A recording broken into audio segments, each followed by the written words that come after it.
Hello students, आप पढ़ रहे हैं आयन एंथैल्पी के बारे में। पिछले वीडियो में हमने आपको आयन एंथैल्पी के बारे में बताया। आवर्त में जब हम बाएं से दाएं की तरफ जाते हैं, आगे बढ़ते हैं, तो आयन एंथैल्पी का मान बढ़ता जाता है। इसका रीजन भी हमने आपको समझाया। वर्ग में जब हम ऊपर से नीचे जाते हैं तो आयन एंथैल्पी का मान घटता जाता है। ठीक है, जैसा ग्राफ में आप देख रहे हैं, लिथियम से नियान की तरफ जाया जा रहा है आवर्त 2 में, तो आयन एंथैल्पी का मान आप देख रहे हैं बढ़ रहा है। 520 से बढ़कर नियान पर 2080 किलोजूल पर मोल हो गया। ठीक है, उसी तरह जब वर्ग में हम ऊपर से नीचे आ रहे हैं, पहले वर्ग में देखा जाए क्षारीय धातुओं में लिथियम से सीजियम की तरफ, तो आयन एंथैल्पी का मान घटता जा रहा है। 520 से घटकर 374 किलोजूल पर मोल हो गया। इसके रीजन में आपको यह बताया गया कि जब हम किसी आवर्त में आगे बढ़ते हैं तो जो इलेक्ट्रॉन आते हैं वे उसी कोष में आते हैं जो बाहरी कोष है। नए नए कोष बनते नहीं रहे, उसी कोष में इलेक्ट्रॉन आते हैं। नाभिक में प्रोटॉन की संख्या बढ़ती जाती है। ठीक है, नाभिक और बाहरी कोष के बीच दूरी नहीं बढ़ती है, इसलिए प्रोटॉन की संख्या बढ़ने के कारण, नाभिकीय आवेश के बढ़ने के कारण बाहरी कक्षा पर इन प्रोटॉनों का आकर्षण जो है मजबूत हो जाता है, जिससे आकार छोटा हो जाता है। आकार छोटा होने के कारण अब इनके बाहरी कोष से इलेक्ट्रॉन को निकालना जो है कठिन हो जाता है, अर्थात आयन एंथैल्पी का मान बढ़ जाता है। जबकि वर्ग में जब हम ऊपर से नीचे जाते हैं तो नए नए कोष बनने लगते हैं।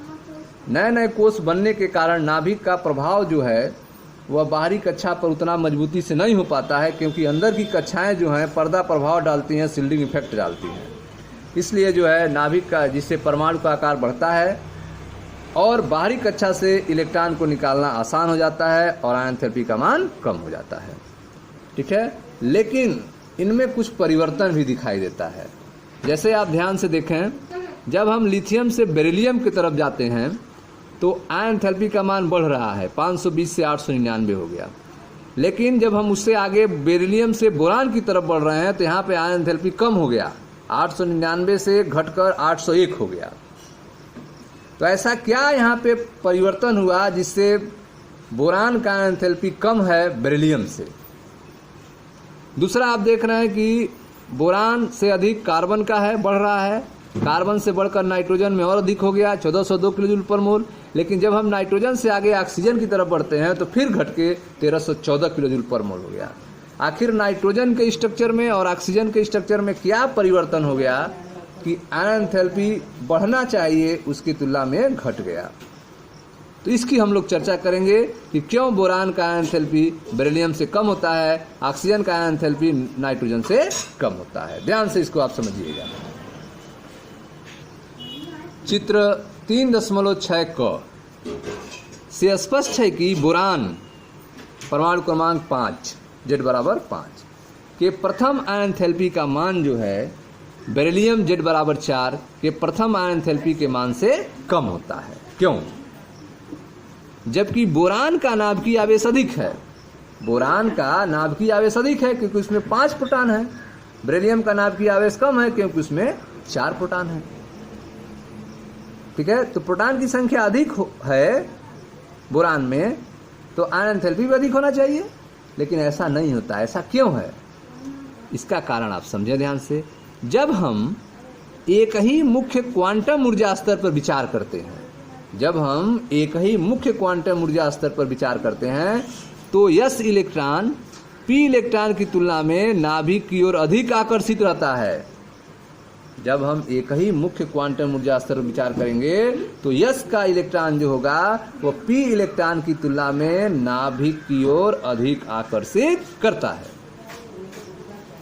बेरिलियम में बाह्यतम इलेक्ट्रॉन जो अलग किया जाएगा वह S इलेक्ट्रॉन होगा। बेरिलियम परमाणु क्रमांक 4 है, 1s2 2s2। बोरान परमाणु क्रमांक 5 है, 1s2 2s2 2p1। तो बेरिलियम में जो इलेक्ट्रॉन निकाला जाएगा वो S इलेक्ट्रॉन होगा, जबकि बोरान में बाह्यतम कोष से जो इलेक्ट्रॉन निकाला जाएगा वह P से निकाला जाएगा, P ऑर्बिटल से निकाला जाएगा। और आप देख रहे हैं कि S इलेक्ट्रॉन जो होते हैं वो P इलेक्ट्रॉन की तुलना में नाभिक से अधिक आकर्षित होते हैं।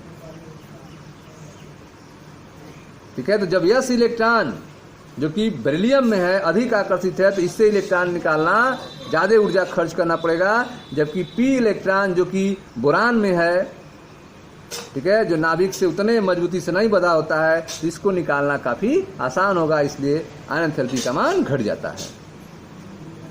जब हम एक ही मुख्य क्वांटम ऊर्जा स्तर पर विचार करते हैं तो यस इलेक्ट्रॉन पी इलेक्ट्रॉन की तुलना में नाभिक की ओर अधिक आकर्षित रहता है। बेरिलियम में बाह्यतम इलेक्ट्रॉन जो अलग किया जाएगा वह यस इलेक्ट्रॉन होगा, जबकि बोरान में बाह्यतम इलेक्ट्रॉन जो अलग किया जाएगा वह पी इलेक्ट्रॉन होगा, ठीक है। उल्लेखनीय है कि नाभिक की ओर 2s इलेक्ट्रॉन का भेदन जो है, नाभिक की ओर 2s इलेक्ट्रॉन का पेंट्रेशन भेदन 2p इलेक्ट्रॉन की तुलना में अधिक होता है। 2s इलेक्ट्रॉन जो है वो नाभिक के अधिक नजदीक होगा 2p इलेक्ट्रॉन की तुलना में, ठीक है। इस प्रकार बोरान का 2p इलेक्ट्रॉन बेरिलियम के 2s इलेक्ट्रॉन की तुलना में आंतरिक कोड इलेक्ट्रॉनों द्वारा अधिक परिरक्षित होता है, ठीक है। बोरान का 2p इलेक्ट्रॉन जो है वह बेरिलियम के 2s इलेक्ट्रॉनों की तुलना में आंतरिक क्रोड इलेक्ट्रॉनों द्वारा अधिक परिरक्षित होता है। अतः बेरिलियम के 2s इलेक्ट्रॉन की तुलना में बोरान का 2p इलेक्ट्रॉन अधिक आसानी से पृथक हो जाता है, अलग हो जाता है। अतः बेरिलियम की तुलना में बोरान का प्रथम आयन एंथैल्पी का मान कम हो जाएगा, ठीक है। तो आप देख रहे हैं कि बोरान के प्रथम आयन एंथैल्पी का मान कम हो जाएगा, क्योंकि बोरान की जो अंदर की कक्षाएं होती हैं वे सिल्डेड हो जाती हैं। 2p कक्षा के इलेक्ट्रॉन को उतना फोर्स नहीं लगने देती हैं जितना अंदर की कक्षाओं पर लगता है, इसलिए 2p इलेक्ट्रॉन जो है उतनी मजबूती से नहीं बंधा होता है और इसको निकालना आसान होता है बोरान से।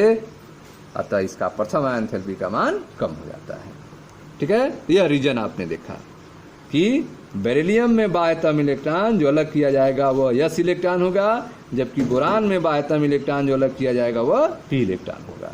नाभिक की ओर 2s इलेक्ट्रॉन का भेदन 2p इलेक्ट्रॉन की तुलना में अधिक होता है। इस प्रकार बोरान का 2p इलेक्ट्रॉन बेरिलियम के 2s इलेक्ट्रॉन की तुलना में आंतरिक क्रोड इलेक्ट्रॉनों के द्वारा अधिक परिरक्षित होता है, जिसके कारण बेरिलियम के 2s इलेक्ट्रॉन की तुलना में बोरान का 2p इलेक्ट्रॉन अधिक आसानी से अलग हो जाता है।